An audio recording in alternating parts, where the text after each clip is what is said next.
اللہ لا الہ الا هو الحی. جو شرک تھا، اصل کمزوری تھی وہ اسی میں تھی، توحید العبادہ. عبادت میں وہ اللہ کے سوا دوسروں کو بھی شریک کرتے تھے. اسی قسمیں کیا ہے؟ تو توحید کے علماء نے 3 قسمیں بتائی ہیں. توحید الربوبیہ کہ اللہ کی رب ہونے میں اس کو ایک جاننا. توحید الاسماء والصفات اللہ کے نام اور صفات میں اس کو ایک جاننا. اور تیسرا توحید العبادہ اللہ کی عبادت میں اس کو ایک جاننا. اب یہ کیا ہے؟ اس کے رب ہونے میں ایک جاننا، اسماء و صفات نام اور صفاتوں میں ایک جاننا، اور عبادت میں ایک جاننا. مختصر سا، زیادہ نہیں رکھوں گا، مختصر سا اس کی ایک جھلک آپ کے سامنے رکھتا ہوں. یہ اس کا کیا معنی ہوتا ہے. آئیے، توحید الربوبیہ یہ کیا ہے؟ اللہ کو رب ماننا.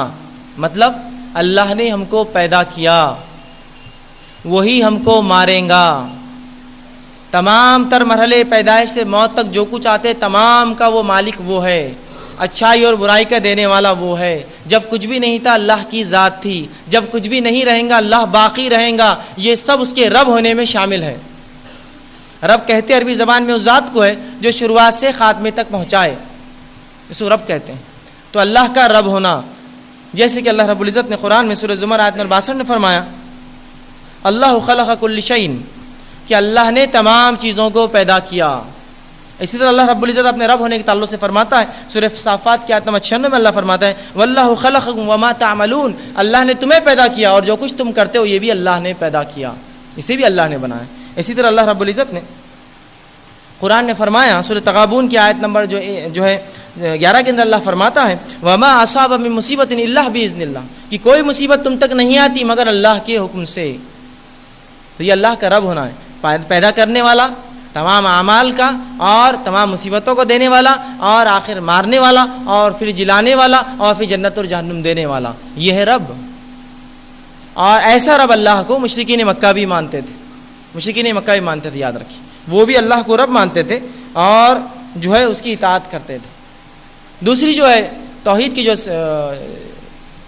دوسرا جو حصہ ہے توحید کا وہ ہے توحید الاسماء والصفات، اللہ کے نام اور اس کی صفتوں میں اس کو ایک جاننا. اب یہ کیا معنی ہے کہ اللہ کے نام اور اس کی صفتوں میں اللہ کو ایک جاننا؟ آئیے اس کو دیکھیں.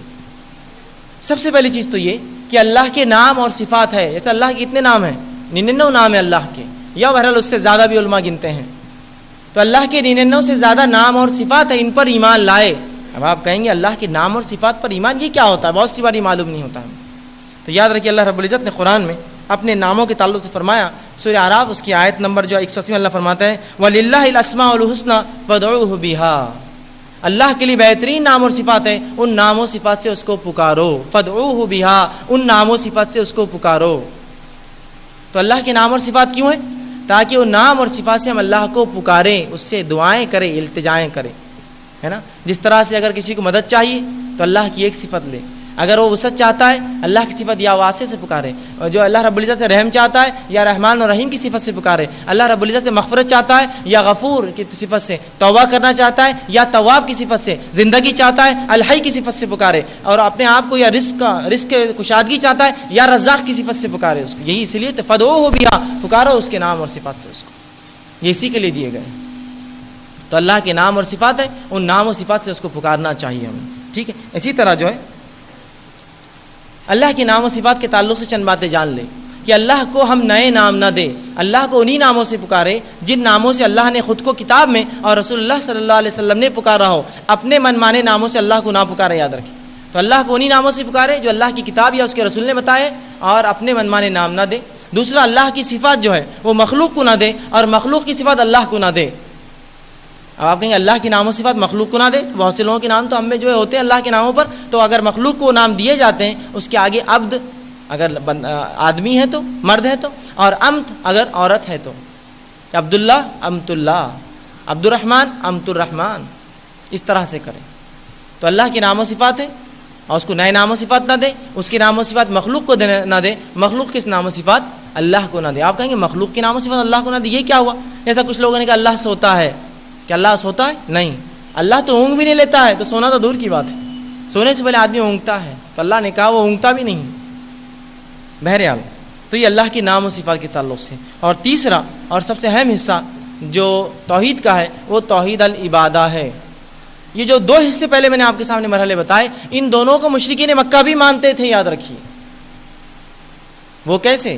وہ اللہ کو رب مانتے تھے، دوسرا وہ اللہ کی نام و صفت پر بھی عمل کرتے۔ اسی لیے رسول اللہ صلی اللہ علیہ وسلم کے والد کا نام کیا تھا؟ عبداللہ۔ وہ جانتے تھے اللہ کسی کا نام نہیں ہو سکتا ہے، عبداللہ ہو سکتا ہے نا، عبداللہ ہو سکتا ہے، اسی لیے عبداللہ کہتے تھے، عبد الرحمن، اس طرح سے۔ تو یہ جانتے تھے اصل ان کا جو شرک تھا، اصل کمزوری تھی وہ اسی میں تھی، توحید العبادہ، عبادت میں وہ اللہ کے سوا دوسروں کو بھی شریک کرتے تھے۔ یہی اصل تھا ان کا، جس سے وہ قیامت تک کے لیے مشرکین کہلائے، قیامت تک کے لیے اسی عمل کی وجہ سے جو ہے وہ مشرکین کہلائے، حالانکہ وہ بھی اللہ کو رب مانتے تھے۔ آئیے قرآن کے اندر چند جگہوں پہ اللہ رب العزت نے ان کا عقیدہ بیان کیا اور کہا، سورہ عنکبوت کی آیت نمبر 63 میں اللہ رب العزت فرماتا ہے وَلَئِن سَأَلْتَهُمْ مَن نَزَّلَ مِنَ السَّمَاءِ مَاءً فَأَحْيَا بِهِ الْأَرْضَ بَعْدَ مَوْتِهَا لَيَقُولُونَ اللَّهُ، کہ نبی محمد صلی اللہ علیہ وسلم پوچھئے کہ کون ہے جو آسمان سے بارش کو برساتا ہے اور پھر مردہ زمین کو زندہ کرتا ہے؟ یہ کہیں گے وہ اللہ، سَيَقُولُونَ اللَّهُ، یہ کہیں گے وہ اللہ۔ تو مطلب مشرکین مکہ یہ بات جانتے تھے کہ وہ اللہ ہے جو آسمان سے بارش برساتا ہے، وہ اللہ جو آسمان سے بارش برساتا ہے، مردہ زمین کو زندہ کرتا ہے، تمام کو پیدا کرنے والا ہے۔ یہ سب ان کے عقیدے تھے، یاد رکھیے۔ لیکن اصل شرک جہاں تھا وہ شرک تھا اللہ کے عبادت کے اندر، کہ اللہ کے علاوہ بھی عبادت کرتے۔ اور آئیے اللہ کے علاوہ جن چیزوں کی عبادت کرتے، کیوں کرتے یہ بھی جان لے آپ۔ ان کا یہ عقیدہ بھی اللہ رب العزت نے سورہ زمر آیت نمبر 3 میں بیان کر دیا کہ اللہ کے علاوہ دوسروں کی کیوں عبادت کرتے، اور ان کے شرک سے ہمارے شرک کا بھی انشاءاللہ موازنہ کریں گے، پھر کیا ان کا شرک تھا اور کیا ہمارا شرک۔ تو آئیے واقعہ سنیے، اللہ رب العزت قرآن میں سورہ زمر کی آیت 3 میں فرماتا ہے الا للہ دین الخالص، خبردار ہو جاؤ دین اللہ کے لیے خالص ہے، یا اللہ کے لیے دین کو خالص کر دو، مطلب اپنی نیتوں کو خالص کر لو اللہ کے لیے۔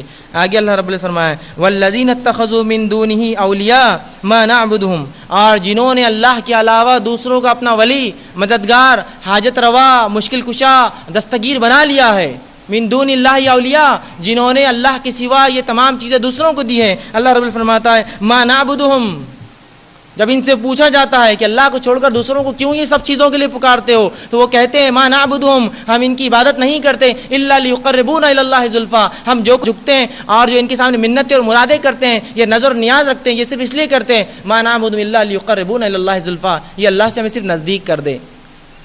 یہی تو شرک تھا مشرکین مکہ کا، اللہ کو رب مانتے یا سب سے اوپر افضل اللہ کو مانتے، چھوٹے چھوٹے کیوں؟ تو کہتے یہ تو عبادت نہیں کرتے، ان کو راضی اور خوش کرتے ہیں تاکہ اللہ تک پہنچا دے۔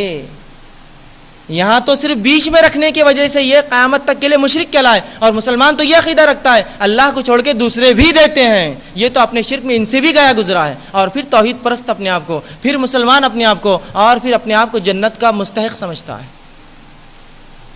اگر گناہ ایک تو سزا ایک، اس شریعت کے اندر ایک گناہ کے لیے دو سزائیں نہیں ہو سکتی۔ تو گناہ ان کا وہ تھا کہ بیچ میں بنا لیے تھے اولیاء، یہ سوچتے تھے کہ ان کے ذریعے اللہ تک ہم پہنچ سکتے ہیں، اور کہتے بھی تھے ما نعبدہم، عبادت نہیں کرتے ان کے الا لیقربونا الی اللہ زلفا، یہ جو کچھ ہم کر رہے ہیں صرف اللہ سے نزدیکی کے لیے ہو رہا ہے۔ آج کا مسلمان بھی کیا کرتا ہے اپنے شرک میں، اپنے عقیدے میں، یہی تو عقیدہ ہے، ہم ان کو نہیں کچھ پوچھتے، ان کے ذریعے اللہ تک پہنچتے ہیں، یہی تو شرک تھا مشرکین کا۔ پھر وہ مشرک کہلائے اس عمل پر، اور ہم مومن کہلائے وہی عمل کر کے۔ کیسے ہو سکتا ہے ایک کام پر دو لیول؟ کیسے ایک ہی دیا جائے گا؟ غلط تو غلط اور صحیح تو صحیح۔ کیا اسلام میں آنے کے بعد یہ سب چیزیں جائز ہوگی ہمارے لیے؟ نہیں، جائز نہیں ہوتی، یاد رکھیے، جائز نہیں ہوتی۔ تو یہاں جو ہے ان کا شرک اسی قسم کا تھا کہ عبادت میں شرک کرتے، اور یہی شرک کی وجہ سے یہ مشرک کہلائے۔ اور یہ اللہ کے علاوہ جو دوسروں کو پوچھتے وہ صرف اس لیے کہ وہ اللہ سے انہیں کیا کر دیں، نزدیکی دلا دیں، نزدیکی دلا دیں۔ آج مسلمان سے بھی کہا جاتا ہے کہ اولاد ہے تو کس اللہ سے مانگو، تو کہتے ہیں اللہ سے ہی مانگتے ہیں، لیکن کسی کے ذریعے سے تو اللہ سیدھے نہیں سنتا۔ سبحان اللہ، اگر رب سیدھے نہیں سنتا تو پھر کون سیدھے سنتا ہے؟ جس رب کے تعلق سے تم خود کہتے ہو کہ میرے دل کے خیالات وہ جانتا ہے، برے خیال پر اس سے توبہ کرتے ہو، تو وہ رب جب دل کے خیالات جانتا ہے تو کیا تیری دعائیں سیدھے نہیں سنتا؟ جو خیالات کو جانتا ہے تیرے، کیا چاہیے تجھے اس کو معلوم ہے تجھ سے پہلے؟ یہی تو شرک تھا ان کا، وہ کہتے نہیں اللہ سیدھے نہیں سنتا، بیچ میں مرحلے چاہیے، ذریعے چاہیے، اسی شرک کی وجہ سے قیامت تک مشرک کہلائے.